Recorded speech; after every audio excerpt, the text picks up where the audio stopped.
Hello and welcome back.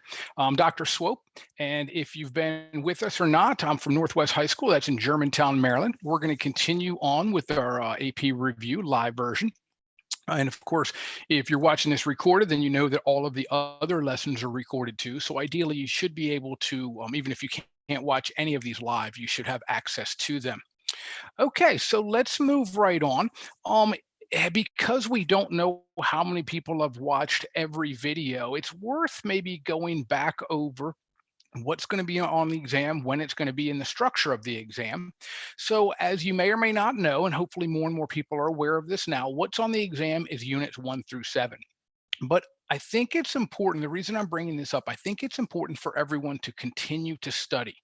Study as if it was not an open note test, because we're going to talk about you're going to need a pretty good foundation of content before you open up the application, whether it's on your phone or whether it's on your laptop. Again, you just won't have time to be flipping through your notebook to try to find the definition of something. That's got to ideally be, and here's the vocabulary word, it's got to be in your pre-conscious. It's got to be something that's relatively aware. So now let's do this. Let's move forward to when it's going to be. Okay. When it's going to be is going to be May 19th. And it depends on your time zone. And I think we've gone over this before, but one more time, we might have some viewers who this is the first time they're watching. So it might be worth your time. Jot this down, take a pic, or maybe take a screenshot. Okay. The structure of the exam is going to be the idea of you're going to have two FRQs and you're going to look at the time limit here. So for question one, you're going to have 25 minutes. For question two, you're going to have 15 minutes. And the idea here is question one's a little bit larger, and that's going to be based primarily on concept application or the content. Research methods is going to be only 40, I'm going to say only 45%, but it's important maybe to go back and look at review some of the videos we did in the first or second week about research methods, specifically analyzing data, graphs, experimental design, which research method would you use in which subject, and things like that. Okay, so that's just a quick recap. Let's talk about what we're going to do today. We got three things. It looks like we have a light agenda, but really they're a little bit intricate. So we're going to spend some time talking about them. And the goal is after, I talk about them, will you come away with enough material, enough understanding that you can write about them in that word that we hear quite a bit, cogently? Can you apply them, compare, contrast, distinguish, and kind of prove you know them deeply? Okay, so the first thing, discuss how experience and culture can influence perceptual processes. And then we're going to move on to discuss the role of attention in behavior. And then number three, we're going to explain the role of top-down processing in producing vulnerability to illusion. And illusions are kind of a fun thing. We're going to see kind of some surprising things about them. So here we go. Yesterday or Friday, we talked about our good friend Melly, who just moved into her first apartment. And again, I'm hoping that if you didn't do it on Friday, and if you haven't done it these last couple of days, maybe towards after today, you can take a couple minutes and actually jot these down. Go through it as if the time started and you've got a limited amount of time to find, apply, and then give a synonym for each of these. So that's my goal. Hopefully you've done this over the weekend, and I'm going to go through and explain it maybe how I would have answered it, and hopefully they match up with what you wrote down. Because if on Friday or even after today, if you say, well, I'm going to kind of mentally do it in your mind, by the time we get around to going over it the next day, I'm not sure that's still fresh in your mind. So again, let's go back to Melly. Melly just moved into her first apartment. She's excited to decorate the apartment and make it her own. Her first step is choosing paint colors for the walls. She has a hard time choosing between two different shades of blue. Melly had little money for furnishing, ended up with a lumpy chair from her mother and a sofa that was covered in slightly itchy fabric. On her first evening in the apartment, she looked out her window and realized the park was a lot further away than she had thought. Still, when she looked at her apartment, she didn't see flaws, she saw home. Oh, nice, Melly. Based on the scenario described, how is Melly using each of the following concepts to help her settle into her new apartment? Okay, let's go to sensory adaptation. Remember, we're talking SOTA, so we're going to define, we're going to apply, and we're going to give a synonym. So for sensory adaptation, I defined it as sensory adaptation is when, after a certain time, We can no longer notice or perceive a stimuli or sensation, even though it's present. I applied it to Melly. And here we go. In Melly's case, after the first few minutes of laying down on the itchy couch, she no longer notices the sensation on her skin. Now, that might be enough to score. But let's not leave anything to chance. Let's give a synonym. Let's give another way to explain it. Sensory adaptation is psychological. Even though she didn't notice the fabric, Melly's sensory neurons are still sending her brain the afferent itchy signals. And I think that just kind of shows the reader, you know what, you're not messing around. You really do know this stuff. And the temptation while watching a review video is to sit back and passively learn. So I'm going to bring you all into it a little actively. Let's have you spend a little bit of effort. Let's read these two and you tell me which one would score. And again, I wish we had a feedback mechanism, and maybe we can look into that in the upcoming lessons. Okay, the first one, sensory adaptation, is when your body gets used to a certain level of stimulation. After an exhaustive first day of moving furniture and painting walls, Melly lied down on the itchy couch. With so many things going on in her mind, after a while, she didn't notice the itchy fabric. Okay, if you're a reader, would you score that one? Let's look at the other one. One of these scores. Melly was determined to enjoy her new couch even if it was itchy. So she lied down on it and forced herself not to be bothered by the itchy fabric. After a while, it didn't bother her so much. This shows sensory adaptation. Okay, so, the idea here is the second one isn't going to score because there's a conscious effort in it.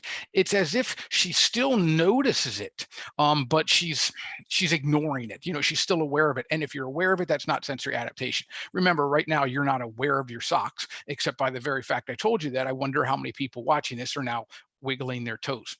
Let's go on to the next word. Differential threshold. Let's define it. The differential threshold is the point at which a change in stimulus can be noticed. We're going to apply it. Melly had a hard time choosing paint because she could not notice the differences in color or the difference in the frequency of light from the paint. Again, the definitions there, the applications there isn't enough. I think it possibly maybe depends on the rubric that the readers are going to get, but let's not leave any doubt. The difference threshold depends on many things. For instance, if the light in the room was dim, the colors of the blue might not have been different enough to cross the differential threshold. I think that shows a deeper and wider understanding of sensation and perception and the differential threshold. Okay, let's make you choose. Here we go, choice 1 and 2.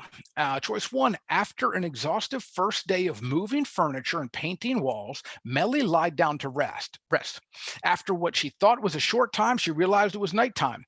Because the sun setting was gradual, its change over time was not enough to reach the differential threshold where Melly could have noticed a difference in sensation of light. Okay. Let's look at the next one. Melly was exhausted after her day of moving and painting. First, she sat in a lumpy chair, then she lied down on the itchy couch. She could not notice the difference in the level of discomfort. This inability to notice a change in stimulus is the just noticeable difference. No, it's not. Okay, so she's kind of confusing ability to notice and being bothered by. So for instance, if the very sound of my voice is somewhat annoying to you, and I wouldn't doubt it if it was, and then, you notice a certain level of annoyance at listening to my voice. But then your mom calls you and says, hey, it's time to do a chore. And that's a level of annoyance. You might not notice a difference between those level of annoyances, but you can notice a difference in the stimulation, in the sensation. So this second one is not enough. This first one would be the right answer, okay? Moving on to the next one, retinal disparity. Retinal disparity is a depth perception cue where the brain analyzes the difference between the information it receives from the two retinas. We're going to apply it really simply. Ready? Melly used retinal disparity to see that the park was far away. Now, that application's a little bit weak. So we're going to go deeper. And we're going to say that Melly didn't consciously use retinal disparity. It is something her brain automatically does. When the brain notices that the signals from the two retinas are very similar, the brain processes that small difference as the object being far away. And if you're reading along, I just right now put in the word small. Remember, the smaller the difference between the two retina signals, the further away the object is. Okay, retinal disparity is when your brain uses the different signals from your eye. I'm sorry. Let's go. I just started reading and not telling you what you're doing, even though I think by now you know. Two choices here. Let's figure out if choice one, A and choice B are the right ones. Retinal disparity is when your brain uses different signals from your eyes to calculate how far away something is. Lying on her side on the couch, Melly could only open one eye. I guess the cushion's pressing into her other eye, but Melly could only open one eye as she looked across the room at her newly painted walls.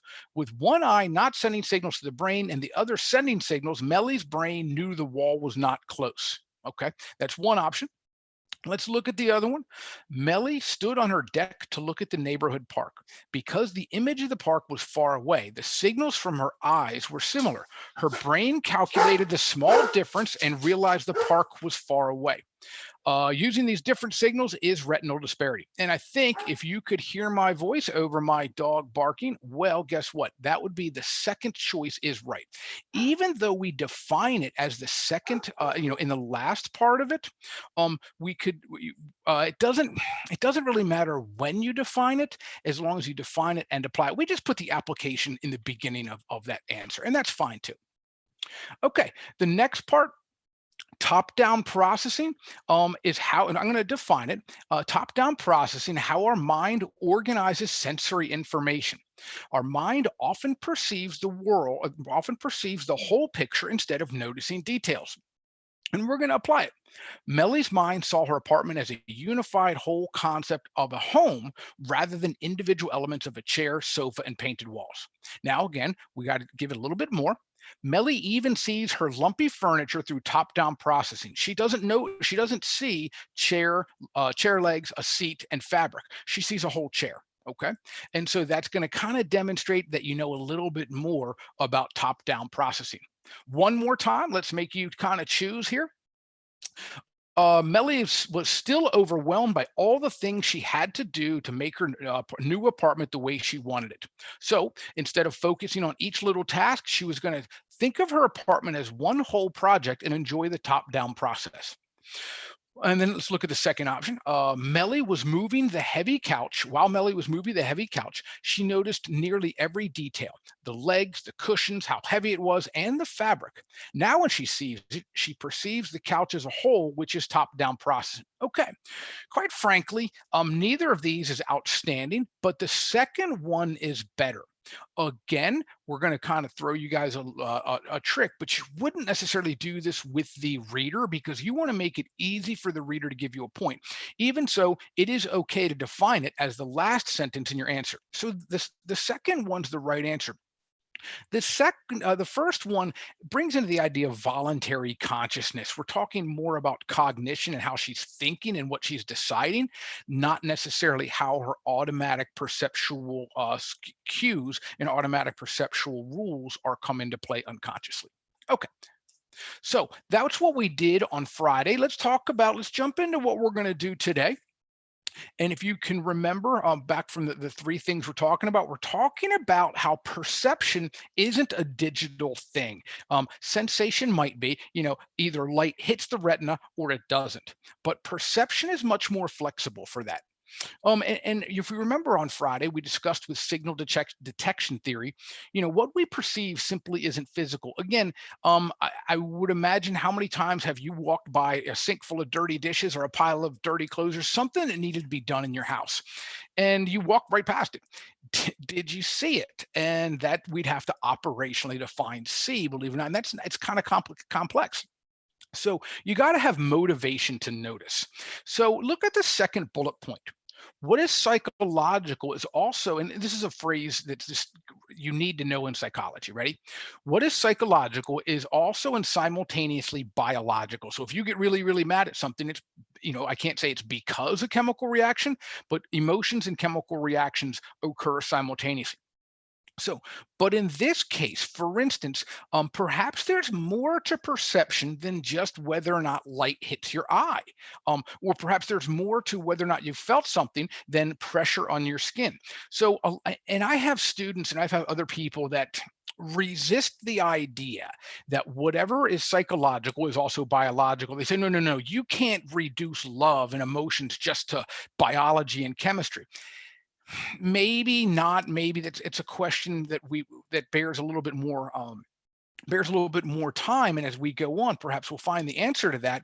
But I like to say that everything can be explained by neural circuitry. So did you notice the dirty dishes in the sink? Yes or no? And it's easy to say no, you didn't, because you didn't have the motivation. But remember, motivation is dependent upon the brain. Somewhere there is kind of circuitry or a few thousand neurons talking to each other in some mysterious way that's going to give you or not give you motivation. So really everything can be boiled down to biology and chemistry within the realm of psychology.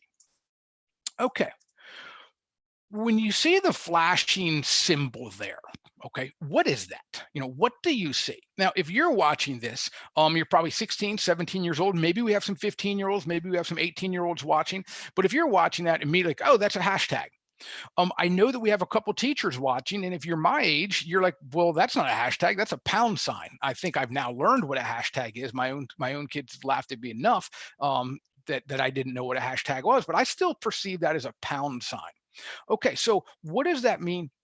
We talk about this idea called a perceptual set, and it's a way of perceiving the world based on context, experiences, motivation, and emotion. So again, what we perceive isn't what I call digital. It's not either you see it or you don't. It's not binary. There's a whole kind of spectrum of what we see, when we see, how we see it. So when I see that flashing thing, I draw upon my experience as, a relatively old guy, and I say, oh, well, that's a pound sign. And I know that because when you actually had to press buttons on a phone, you press the pound sign, and there's the star key and the pound key. But I wonder how many teenagers watching this have never even heard of a pound sign. So what I'm going to to conclude this slide, this bullet point down here, what we perceive isn't what we sense. I sense 4 lines. You sense 4 lines, and they're blinking right now, but that's not what we perceive. And again, that's one of the bigger issues in this unit. What we sense and what we perceive, they overlap, but they're not the same thing. Um, Remember, I have the word in this slide "see" in quotes, and let's go back to the idea of operationally defining something. And operationally defining is measuring something or defining something so it can be measured. And it's important when we look at this first bullet point that, remember, we don't see the world accurately. And we think we do. We think that our reality is real, and we have a firm grasp on reality. But let's look at these 3 bullet points. Remember, we have 2 eyes, but we only see one of each thing. And I kind of joked to my students when I first introduced this, usually way back in the fall. I said, well, if you're watching 2 of me, you have 2 eyes and you see 2 of me, where'd the other one of me go? And if you're watching this presentation on video, or if you're watching it live, you're seeing the slide, you actually sense 2 of them, but you perceive one of them. We have 2 blind spots, but our mind fills them in. And remember that everything we see is upside down. So we sense 2 of everything, we sense them upside down, and we have 2 holes in our perceptual field. But what interesting, look at the second bullet point. The brain/mind assembles these sensations in a bottom-up process. Okay, the question is, but how? And if you remember back to Friday, we talked about the binding problem. And it's a question of, what does our mind do with these?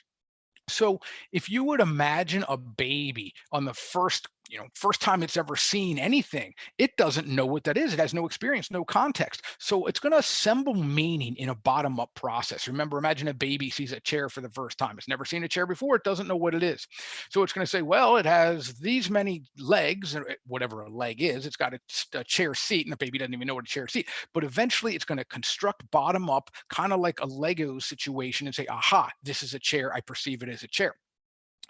But the bottom up process for many of us, now that we've lived our lives for however many years, is top down.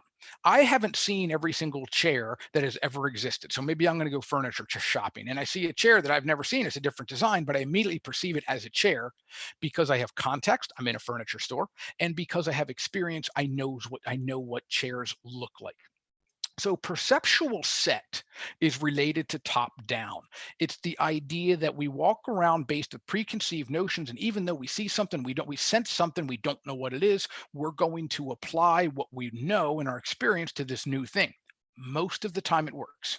So you can almost say it's kind of like jumping to conclusions. Most of the time it works, but sometimes we get it wrong. And that's going to lead us to one of the last things we talk about, and that's illusions towards the end of this presentation.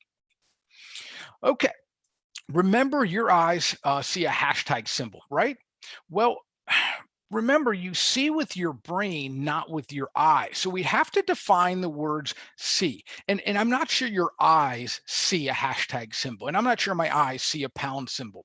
It's a fascinating thing to think that we don't see with our eyes, we see with our brain. We don't feel with our skin, we feel with our brain. And we darn sure don't hear with our ears, we hear with our brain. Okay. And so if let's look at phantom pain and placebo pain. Phantom pain is the idea is imagine, and unfortunately, we wouldn't wish this on anyone, but imagine someone amputated a hand or a foot. You were making a milkshake and you had a tragic blender accident and your foot was amputated, right? And then the part of your brain, the somatosensory cortex in your parietal lobe still has the foot part. What if neurons in that part of your brain are stimulated? Okay, they're excited, and a couple thousand neurons talk to each other, and then your brain perceives that as an itch. So imagine you have an itch in a foot that you no longer have. How would you scratch it?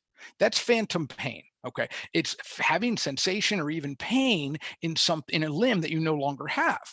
Now, placebo is kind of the opposite. So phantom pain is perception without sensation. Now, imagine you have an injury. Okay, you burn yourself, you break your arm, you do something pretty bad, and you have damage to the tissue. Your skin, your body, your peripheral nervous system is sending an afferent signal to your brain. But either you take a sugar pill or through hypnosis or through distraction or something like that, your brain doesn't perceive it. That's going to be the opposite side of the spectrum. Placebo is no perception, but there is sensation. Your body saying, hey, something's wrong. There's injury, but for a variety of reasons, your brain can turn that off or ignore it. And hallucinations. Hallucinations are perceptions without sensations. And of course they're correlated and related to schizophrenia. One of the hallmark symptoms of schizophrenia is people who have a hallucination, they hear voices, but not all people who are diagnosed with schizophrenia hear voices, and some people who have hallucinations don't always have schizophrenia. Okay. But if you were to put someone in an fMRI machine, and if you remember what Mrs. Fenton was talking about, an fMRI machine scans the brain as somebody's thinking. Again, it can't read your thoughts. We operation define it as fMRI machine measures blood flow in the brain. But if you have someone an fMRI machine and they are hearing voices, well, guess what? Their brain's not making it up. The left side of their brain, the left temporal lobe, probably Wernicke's area, is active, and they are hearing the voices, even though there is not a sensation. So again, it goes to the idea that our perception is based on so many other things than just the physical stimulation. Was there enough stimulation to trigger absolute threshold? Was there enough light or sound to send a signal? It's far more important, far more complicated than that. Okay, let's go back to the idea of feature detectors. Our feature detectors, you and I have different brains. Now, I have feature detectors in my occipital lobe, and you do too. But if we go up here, our feature detectors are neurons that are triggered by very specific and simple stimulation, whether it's a line, an edge, or a motion of a line crossing an edge. So I see two vertical lines slightly diagonal. I see two horizontal lines. That's what I sense. Okay. But remember, and the very simple feature detectors in the back of my brain react to that, but they don't give it meaning. Feature detectors are kind of a yes/no detector. They say, yes, I've got it. Okay, they respond. Then, because they're neurons, they talk to thousands of other cells somewhere in my brain, and somewhere in your brain there's a recognition part. Now, of course, there's not a recognition part, but you get the idea. Your brain is going to recognize that, oh, hashtag my brain, pound sign. same exact sensation, but because we have different meaning, perceptual set, experiences, motivations, we're going to perceive the world different. Okay, let's talk numbers. I know that I covered a couple weeks ago stats in this, and this might be a quick recap, or I might be pointing us in a different direction. So let's talk numbers. If you haven't heard this phrase, there are three kinds of people in the world: those who can count and those who can't. Okay, some people are scratching their head on that. Another way to think about it is 5 out of 4 people don't understand fractions. I might be one of them. And then the other one, I'm sure you've heard of this way back in elementary school. Why is 6 afraid of 7? Well, because 7, 8, 9. Okay, now the question I have, what's in the middle box underneath? Look here in the middle box. Let's take a look. What did you see? Okay, did you see in this middle box right here, did you see a B or a 13? Well, what I was doing with these kind of silly, nonsensical number jokes or riddles or whatever they are is I was what's called priming. And remember, priming is getting someone ready to think a certain way. My question to you, though, is it's not as simple. Maybe these are silly jokes and you saw what's coming, and that's fine. But did you read vertically? Okay, if you read vertically, then you probably read 13. But I think most people who are watching this, their first language might have been English, which of course reads left to right. So if you read left to right, then you might have read a B, even though I primed you for numbers. And what we're showing is experience shapes your perception. Okay. If, for instance, you read and you were trained to read throughout your whole life for however many years you've been reading, you were going to read from the top to the bottom, then you would have perceived 13. But if again, so I think I don't want to over explain it, but how you've been taught to read might really kind of steer your perception into perceiving one thing versus the other. Okay, let's talk about, we're going to prime a little bit more. Let's talk about the sense of smell, experience, and expectation. And we're going to find out tomorrow that the sense of smell is really intertwined with memory. It bypasses the thalamus. It's a very primitive sense. So let's do this. I want you to either recall a time or predict a time where you smelled, I think one of the most universally pleasant smells ever is the smell of toast. Okay, smell of toast in the toaster. So bread slightly and slowly burning. I want you to recall it from when it happened. Oh, maybe this morning. Predict it. Maybe tomorrow you're going to do that. So I want you to think about that. Maybe you're going to have an online viewing party to watch your toasting, fiasco or toasting party or whatever it's called. So you're doing toast, and maybe if you're hosting a party, you get this. If nobody shows up, of course, you get the idea. I think the term is when people don't return your texts or calls, they've ghosted you. So then, if after all of this, you've got your toaster, and here my question for you is, what do you put? And here's the riddle. Ready? What do you put in a toaster? And you've probably heard it before. And the answer is bread. But because we've primed you, that's going to show you that you're going to perceive things a certain way. I said ghost, I said host, I said toast over and over and over and over again. And then when I ask you the question, what do you put in a toaster? I think you've seen that before. So that's a quick example of how what we hear can get us ready to what we perceive. Okay. We talk about the idea of perceptual set is based on context, it's based on experience, it's based on motivation, and it's based on emotion. So motivation, we talked about dirty dishes in the sink. Okay. Now my question for you, if you're really motivated to get a 5 on the exam, and if you're watching this, I assume you are, because watching a half-hour long video of a teacher you've never met before, there's no relationship. That's a pretty hard thing to do. So I congratulate you on that. If you're motivated to get a 5 on the AP exam, will you perceive my words more easily? Or if this is something your parents are making you do and you're kind of bored at home and like, all right, I'll watch it. And you're watching this, but you don't want to, or maybe emotionally you're in a bad mood, will your brain, because it's distracted by a mood or it's thinking of something else, will it literally perceive my words less clearly? Will there be less sense being made than if you're actively paying attention? And of course, you're going to pay attention because you're motivated. For instance, if my wife and I like to watch different TV shows, right? And so let's watching sports. Let's make it facetious and farcical. And let's say I love watching underwater basket weaving competitions, and that's my thing, man.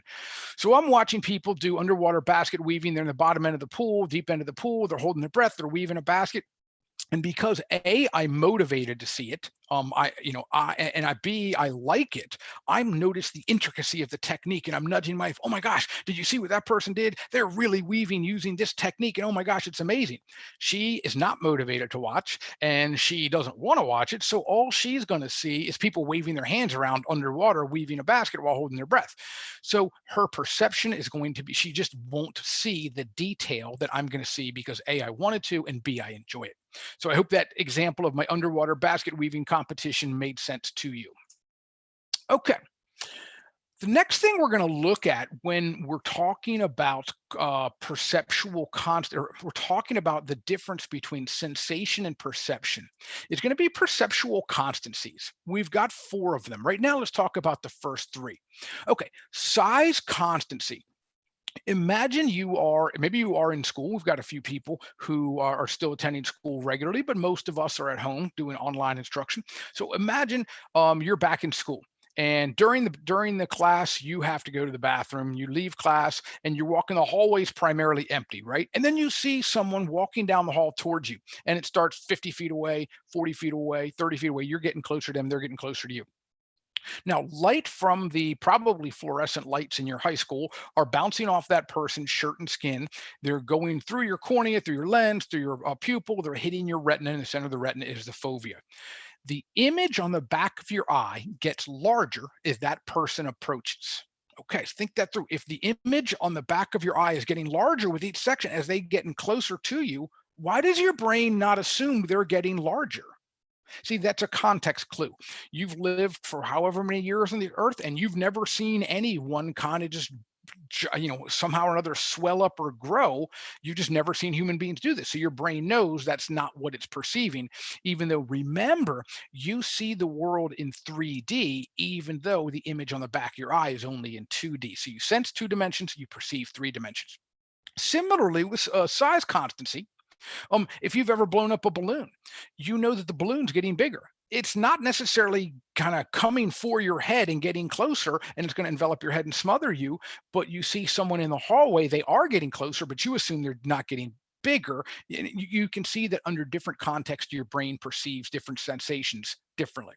Okay, color constancy. Um, Maybe in the summertime when you were a kid, hopefully you still do this. When it gets dark outside, the nights are getting longer, or the days are getting longer, and you can go outside and play, and you're playing outside. Have you ever seen green grass in the dark? And the answer is no, never have, not once. Why? Because remember, green is a function of light. And if it's dark outside, you don't perceive green, you perceive a grayish thing. And that's wild because you'll still perceive it as green even though you're not sensing it. So those are perceptual constancies. You see things as the same size even though the image on your retina changes. You perceive things as the same color even though the light striking the cones is slightly different. And then shape. Let's do this. Have you ever seen a trapezoidal door?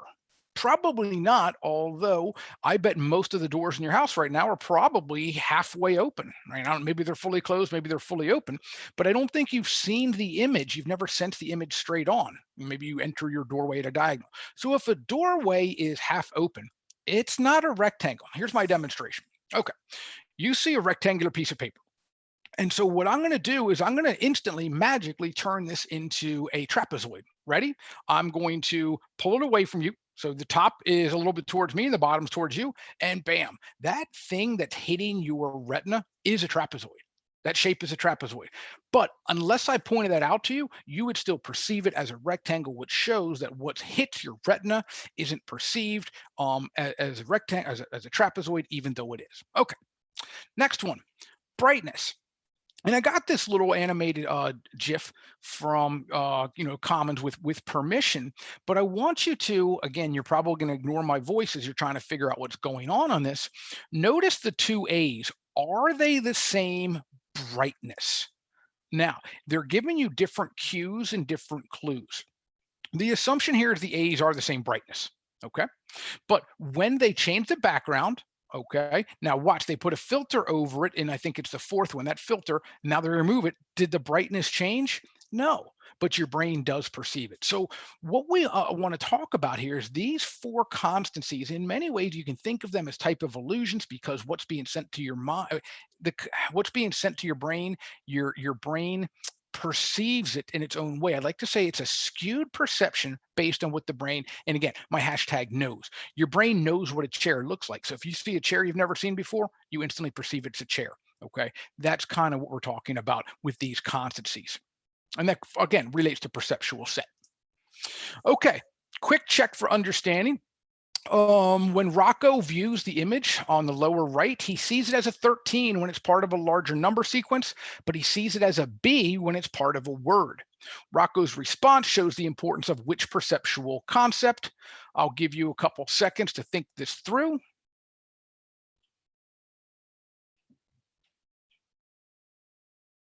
Okay, the answer is going to be A, context clues, B, or context effects, because if you're thinking about numbers, if you're perceiving numbers, that's going to be what's going to steer your perception. We're not talking depth perception, so not binocular depth clues. We're not talking divided attention. We're not talking schemas. You could make a stretch for that, but that's not the right one. And bottom-up processing. Nowhere in the question did it say, well, I want you to address the 3 vertical lines and the 2 horizontal lines. No, it didn't work that way. Okay, so the answer is A for context. Okay, now we're going to look at attention on behavior. It's important to note people can only pay attention to one thing at a time.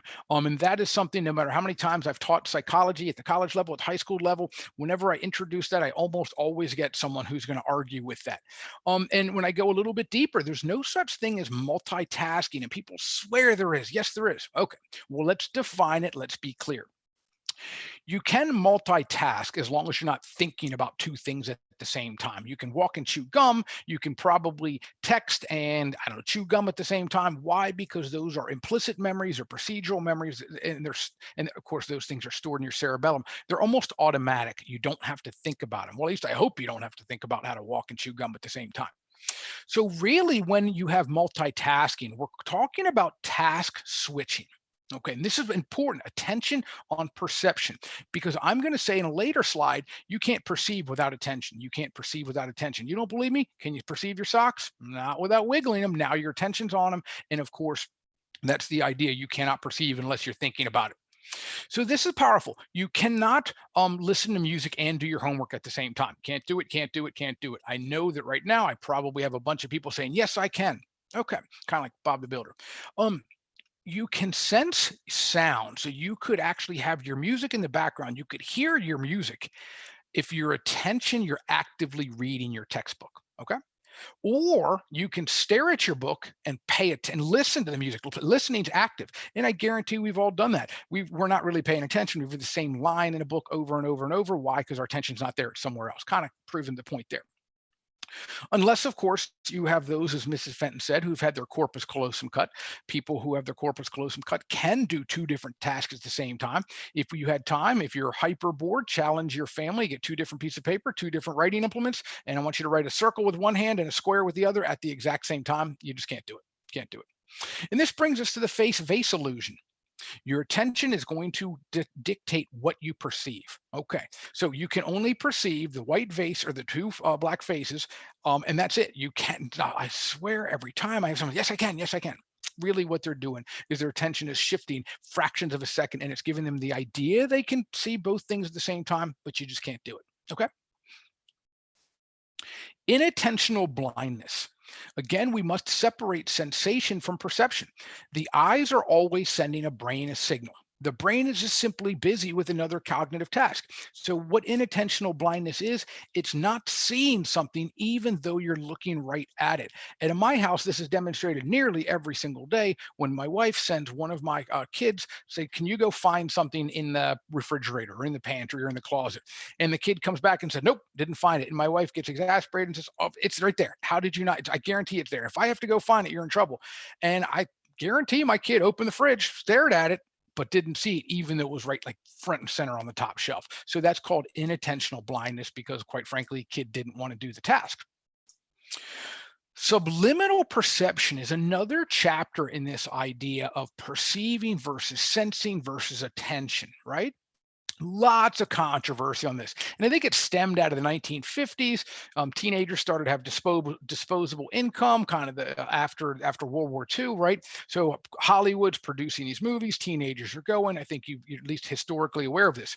The idea is, some of the establishment Joe McCarthyism kind of stuff. They said, well, is liberal Hollywood inserting, and they're kind of hacking the idea of the five phenomenon, the stroboscopic effect. Are they inserting advertisements between the films, between the individual slides of the movie? And the idea of, can you make teenagers go buy soda or buy popcorn or insert an idea and thereby brainwash them? No, no, no, no. Okay. You cannot make people do, think, or feel complex things. So subliminal advertising doesn't really work. Okay. The brain can multitask, like we said, but it just cannot multi-think. So the idea is subliminal messaging. Is it going to be able to slip something into the brain while the conscious mind is not aware? And at a later point, would you process it? Maybe. Okay. It's really hard to do good research on this because how do you measure perception, right? Um, the idea is, and I think I just said, what if information could be snuck in the brain? There is something like that, and we call it priming. Okay. Did I get you to say, what do you put in a toaster? Did you say toast? So maybe there is something to this, but it's only going to be kind of a slip of an idea or maybe a whisper of a feeling, but it's not a complex thought. You're not going to be able to brainwash people. And subliminal advertising just doesn't work the way people think, fear it does. However, having said that, mere exposure effect. It means the more you see something, the more you'll probably remember and like it. I would imagine you have probably seen a professional sporting event on TV or hopefully gone to them live. And if you're in a huge stadium, you've probably seen advertisers for huge corporations, whether they're banks or software or a car or something like that. Huge corporations spend a ridiculous amount of money to get an advertisement in a coliseum or an arena or something like that. Can you remember any of them? No. So that means it wasn't enough for you to consciously process. Aha, but they do it for a reason. And whether it's, I don't know if I'm allowed to say on a College Board video, name another name brand, but let me say it's, brand X. Brand X spent zillions of dollars to have their name there, their logo. Did they describe their product? Did they try to convince the product? Nope. They just had their logo and the color scheme and stuff. And their idea is if they just show it to you over and over and over again, the idea is the human mind will eventually start to like it. So subliminal perception does work on a very slow and kind of very low level idea, but it's not going to make you change your mind, change your value system, or make you get up and do a behavior and go buy something you didn't want to buy anyway, right? And I think we know what priming is. Do stage magicians really read your mind? No. What they do is they steer the questions and they kind of start from the very beginning, start implanting ideas or keywords so that when they ask you something, your mind is primed to give you what they kind of planted the seeds early on in the show that you were going to give. And that's the idea of hacking the five phenomenon. I think motion pictures have a frame rate of about 24 images per second, and that gives us the illusion of moving on the screen. Well, what if of those 24 individual still photographs per second, what if they inserted a 25th in there and it said, go buy soda, go buy popcorn? Is that really going to make you go do that? And the answer is no. Okay. Okay. Check for Understandin. Let's do this. Which of the following scenarios, I know we don't have multiple choice on the AP exam, and by now you should know what day it is, but let's do this. It's still worth your time to do traditional practice multiple choice because it's going to activate and even prime the knowledge you have of vocabulary and concepts. Okay, so which of the following scenarios best demonstrates a context effect? Carol performs better in her recital when she practices in short sessions several times a day. Edgar solves his jigsaw puzzle faster when he completes the edges first. Rosemary shoots more accurately in her archery competition when other people are around. Vernon is more social at parties when he's had caffeine. And Jeanette does better in her exam when she takes it in the same room where she studies. Okay, which one do you think it's going to be? Well, I don't think it's going to be Carol. Okay, Edgar, maybe. I don't think it's going to be Rosemary. That's something called the social facilitation effect. And now we're going to look at Vernon is more social at parties when he has caffeine. Nah, it's not, it could be a placebo effect, of course. And Jeanette does better on exam when she takes it in the same room where she studies. That could be a context-dependent memory cue. And then we're going to look at Edgar. Is going to solve jigsaw puzzles faster when he completes the edges first. At this point, it's interesting to say I could make an argument whether it's B or E. Let me bring it back, but here's my challenge for you. What we're going to do is I'm going to give you extra homework on this. I'd like you to write out why it could be B and why it could be E, and that will kind of be an addendum to our homework for today. Okay, let's talk about illusions. And I think the important thing is we don't want to talk about them as optical illusions. Your eyes don't get fooled. Your eyes don't get fooled. I'm going to talk tomorrow how neurons in your skin are like illiterate postal carriers. They can't read the messages, they just send it. Your eyes don't get fooled, right? Your eyes just tell your brain what to think. So let's call them neurological illusions. Okay. And the idea is your mind is when you see an illusion, when you perceive an illusion, your mind is just using the wrong directions to assemble this. The wrong directions being Gestalt cues usually work 99.9999% of the time. Your Gestalt cues, your perceptual set, and your top-down processes don't get fooled. It's just the few times you see an illusion, it's the rules don't apply. I would like you in this bottom one right here to count the number of black dots you see. And hopefully the illusion's coming through on your video. And as you kind of focus in, you see the black dot in the periphery. When you go chase it, it's not there anymore. Okay. And that's kind of hacking your brain system for putting together all of these light cues that are hitting your retina. And then, of course, we have the Ponzo illusion. If nobody's looking, don't be shy. Take your fingers, right, and measure one line, measure the other. They're the same length, even though we perceive it. Why? Because we're assembling these using the wrong linear perspective cue, and it just doesn't make sense. Okay, most of the illusions are optical illusions, even though I just said they're not optical. Most of the illusions deal with the visual process. That doesn't mean there aren't other types of illusions. The rubber hand illusion, I urge you to quickly, after we're done today, why don't you look it up on YouTube? Okay. McGurk effect is an auditory illusion. Again, look that up on YouTube. Shepherd tone is fascinating. Again, auditory illusion. Most of the illusions that are going to be in the AP curriculum are visual, but it's worth knowing these three non-visual illusions. Taste illusions. We're going to talk a little bit more about taste and smell tomorrow. But if you want to feel a taste illusions, here's what I want you to do. Go brush your teeth. First, wash your hands, brush your teeth, then swig orange juice. Okay. Nobody likes that. What are you tasting? Are you, it's a fascinating idea. Your brain is assembling the sensations in an unpleasant way. Okay. Check for understanding really quickly. Luis constructed a flip book with 30 different still images of a cartoon rat. When Luis quickly flipped through successive images of the cat appeared to move. Which of the following concepts does the example illustrate? We are running out of time, so I'm just going to tell you it's going to be stroboscopic movement because the book is a series of images presented at a specific time interval.